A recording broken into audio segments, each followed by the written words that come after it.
Platenie odvodov v roku 2024. Identifikácia platby.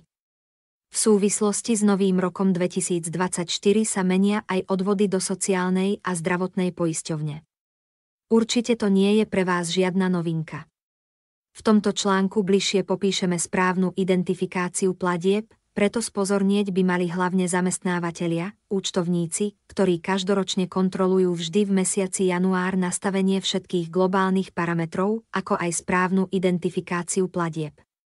Pri platení predávkov na sociálne a zdravotné poistenie je vhodné vopred nastaviť správny identifikátor platby, čiže správny variabilný, špecifický a prípadne aj konštantný symbol.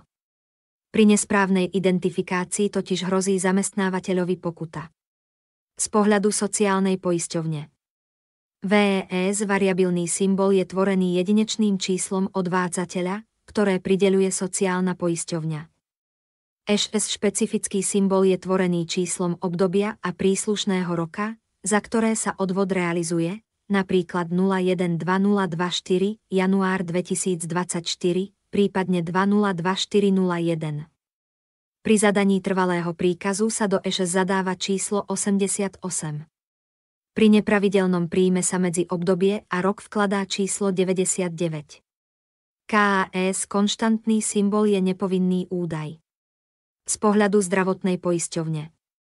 VES variabilný symbol je tvorený číslom IČO zamestnávateľa, ktoré je doplnené nulami.